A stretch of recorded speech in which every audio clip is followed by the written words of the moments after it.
guys, welcome to my channel. My name is ReadingBear and I hope you are ready for some more stories. And today, we'll take a look at some new entitled people content. If you enjoyed my content, please don't forget to subscribe to my channel and post some bear emojis in the comment. And now, let's dive right into the stories. The first story is titled, HOA towed me for parking illegally on my lawn while I made breakfast. I had always praised my homeowners association for years. They ensure that the lawns look nice, and everything is also beautiful. That's right, I actually liked my HOA for a time. That is until they completely stole my own car out of my lawn one morning without any warning. Everything was already screwed up for me. I was having a terrible month to begin with, then they had to go and tow my van. My wife had been in the hospital with her mother who was very sick. We have 4 little kids, all under the age of 8, and that's already a crap ton of work, let me tell you. Without my wife to help, I'm completely drowning under the laundry, tears, toys and Dino chicken nuggets. Then my washing machine decides to crap out on me. Like it could get any freaking worse. I actually think that I said that, and then that's when they stole my van. So, laundry's piling up and the washing machine goes out on me. I have the day off thankfully, and I decided to catch up on this giant pile of clothes that's nearly as tall as me. I got the 2 oldest kids on the bus and threw all of the laundry and the youngest 2 in the van, where I went to the laundromat with as many quarters as I could find. Turns out I needed a lot. Thankfully, this place has a little play area for kids, so I let them loose. Then I did the worst thing ever and just threw everything, all the laundry, in the 2 biggest washing machines there and wished them the best of luck. I think I saw one of the kids' stuffed animals in there, swirling around in soap and water, drowning the same way I was. Anyways, about $30, 4 hours and a ton of clothes later we're on our way home. At this point, it's closer to lunch than it is breakfast, but the little ones were demanding eggs and bacon. Which sounded good, so I went with it. We got to the house, and I decided that I would just pull up into the lawn to the front door and unload the laundry and the kids and then park in the driveway afterwards. In hindsight, I could have pulled into the garage and just done everything that way, but I was living by a different book that day, I guess. The kids thought it was fun at least, but I'm sure if my wife was there, she would have had something to say about it. Tire tracks in the grass, blah blah, I can hear her nagging me now. Anyway, I unload the kiddos and the stupid 100 pounds of laundry and went inside. I figured, moving the van can wait, I'm just gonna start on the breakfast since the little ones are whining about being hungry. I don't blame them, we've been at the laundromat since 7 a.m. I put on a fun show with pancakes and eggs and bacon. We sing their favorite songs, even the horrible one about the shark baby, and dance around. Suddenly, I hear a strange sound, like there's a large truck in my driveway. Why would that be? I don't think much of it and decide to ignore it, when my 4-year-old points out the front window and says that someone is taking our car. I immediately ran outside, still with a pan and spatula in my hand, a half-cooked pancake inside. I arrived just in time to see a tow truck leaving with my van attached to the back of it. What the hell? That's all I can say. I catch the name of the company and call 911, where I tell them one of their trucks has stolen my van.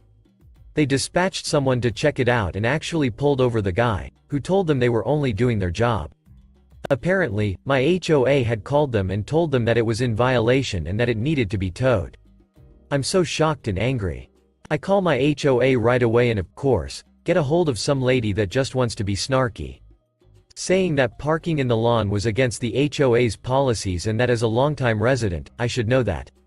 I may have had some choice words for the woman, telling her that it was only in the yard for less than an hour and they should have knocked on the door and asked me to move it before doing something so hasty. She ended up hanging up on me when I decided to drop the F-bomb on her, but whatever. I contact the towing company and pay hundreds of dollars to have it removed. It was just another hassle that I didn't need in a time that was already screwed all to hell. I get the van back and keep it locked away in the garage anytime I'm home. I've learned my lesson there, trust me. But I'm still pissed. How can they just do that without speaking to me first? I reviewed our HOA guidelines that we were all issued years ago and see that there is a part about first-time offenses. It said that there must be a warning issued first, then an action will be taken the second time there is an offense. Aha, that's it. I was gonna take this information out of their own handbook and shove it down their throats. So, I contacted them with this and told them that according to their own guidelines, this is technically something that should have been a warning. I included that I have cameras in my driveway, true, not a lie, and that it proves that the van was only in the yard for 51 minutes and no one ever warned me or asked me to move the vehicle before calling the tow company. They sent back an email stating that this was the policy and that it would not be changed. They never acknowledged or tried to say that the handbook clip that I had pulled from their own guidelines was real or not, just kind of skated over it like a politician. That's when I decided to take the gloves off. I sent a rather short but to the point email, stating that if they did not pay me back and admit fault that I was going to find a lawyer and sue the hell out of them for breaking their own policy agreement that we both signed when purchasing a home in the HOA neighborhood.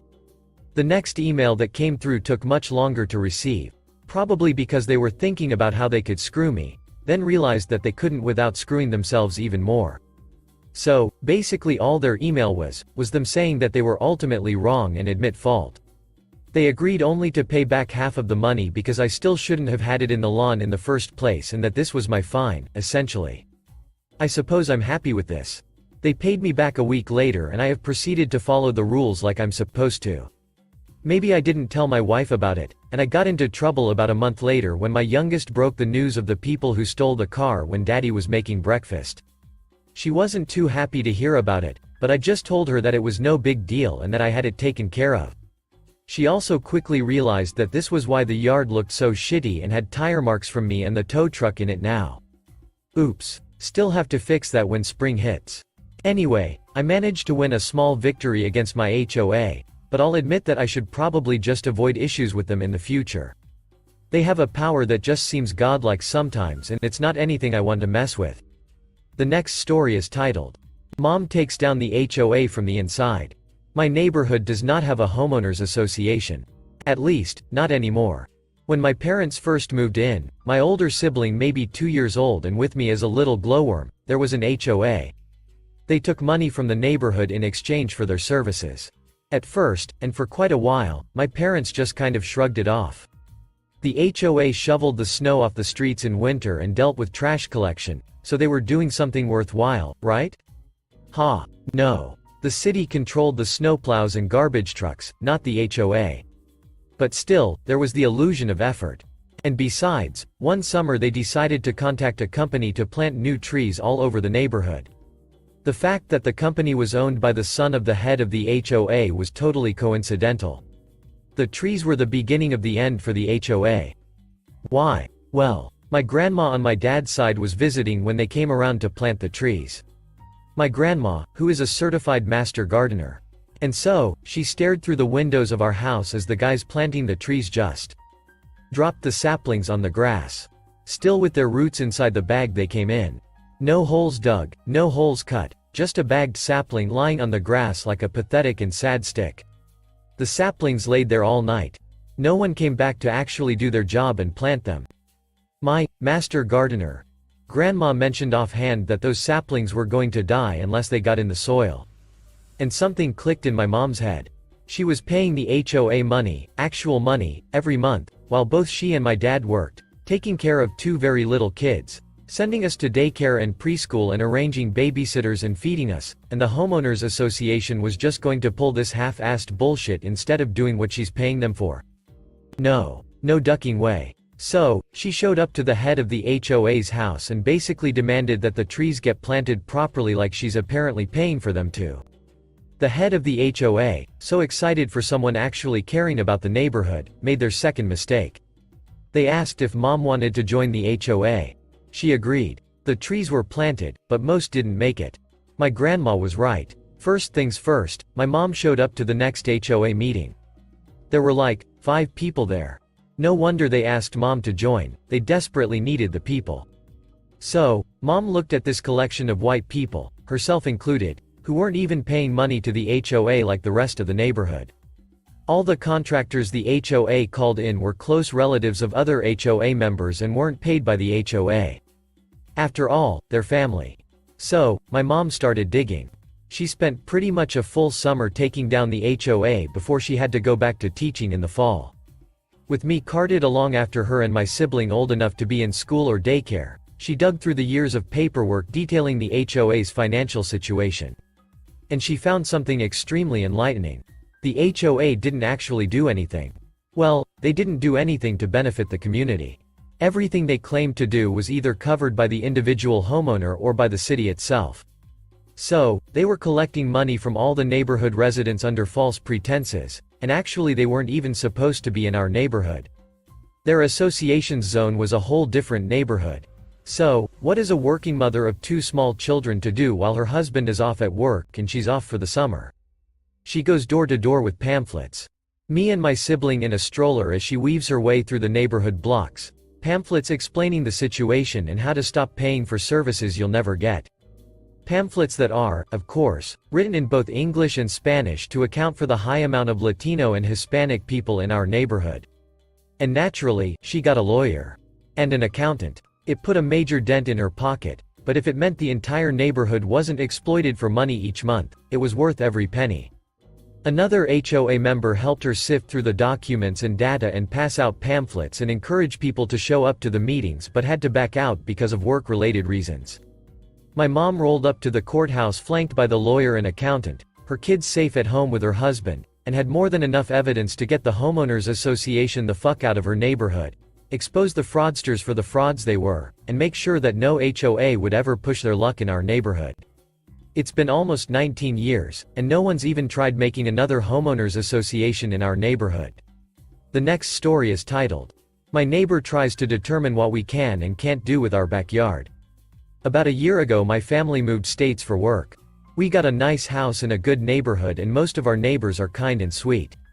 However, the neighbor right next to us has been nothing but a problem since we got here. He is a retired doctor and because of that, he thinks that everyone else should cater to his every word. The first problem we noticed with him was with my little dog. She's old and wouldn't hurt a fly, but she does get excited when meeting new people and loves to be outside. So, we were planning on putting up a fence so she could play outside when we have to go to work. Ever since we've run that by him though, he's been giving us alternatives to putting up a fence all because he doesn't want a fence to ruin the look of his backyard. He's tried to get us to put up invisible fences for our dog. We told him no because we didn't want to use shock collars on our little mutt. Then he told us to buy her a cage to put her in. We again told him no because the size that he was wanting would have barely given her enough room to do anything. We're still planning on putting up a regular fence, but he's made things even more difficult because his wife planted flowers directly on the property line, meaning that if we did put up a fence, we would have to cut a part of our property because of their flower bed. He has also been trying to get us to cut down a perfectly healthy tree in our backyard because he doesn't like the leaves that blow in his yard from time to time. He has come knocking on our front door a few times to remind us to cut down the tree. We are struggling financially right now so we couldn't cut it down even if we wanted to. However, my family likes the tree so we don't think we would cut it down anyway. Edit for clarity.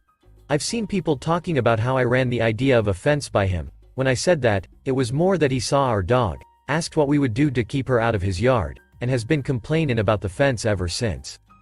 The last story is titled, Rant.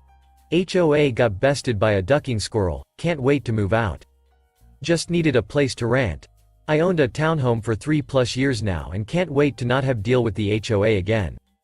Starting off, HOA put an asphalt berm in front of my own and adjacent units, effectively serving as yet another speed bump on top of a half-dozen existing ones I have to drive through to get to my unit. It's a large complex, 200 units. Was told the berm was due to neighbors having flooding issues, and unclogging the drain pipe was somehow not an option. Shitty infrastructure I guess, fine, but the way I found out about it was by accident 2 days prior to it going in. Then it is getting painted bright, now soiled, yellow. Notified me of chimney cleaning by belated email literally 5 minutes before the contractor showed up, asking for $300 to deep clean, as I'm heading out to a barbecue. What would you do? Then got emailed they'll be there again in 2 weeks on a Sunday during an all-day window. I get up early and stay at home all day waiting for fuck all. Have to call the company to be told they'll be there again in another 2 to 3 weeks, which finally happened. Unit had a seasonal squirrel in attic problem before we even moved in apparently, just above the master bedroom. Yay insomnia. HOA retained and paid contractor cleans out attic and staples the tiniest piece of chicken wire you'll ever seen over some kind of chewed through whiteboard. Next year, surprise, squirrel chews around the staples and get back in. Over 2 months, I attended several meetings and sent emails to get the management company to get the HOA to resend the contractor, same one. Because their work is under warranty, so they'll fix for free and save everyone money, yay. And in the time, it took them to unconfuse me with another unit, ducking squirrel already had babies. I end up having to call contractor directly because they forgot to reach out. He shows up, says, "You got a live squirrel. We don't do live squirrels, and I need an exterminator. Did I mention I have to vacuum all 3 stories for fleas anytime somebody tracks them in from the attic?" Cut to this summer, I try to contact contractor directly, because ducked the HOA, now that the squirrel is out, and they confuse me with another office, then cancel the PM coming out because we know who you are now, you don't need a PM out there, I'll contact the office to send out a crew, jack shit happens. Call in, finally get a QA tech out to take a look, who ghosts me without even bothering to context later. This took 2 weeks. Then had a handyman cancel, and other contractors are charging $2,000 to $3,000 for a thorough job but would have to go through HOA first.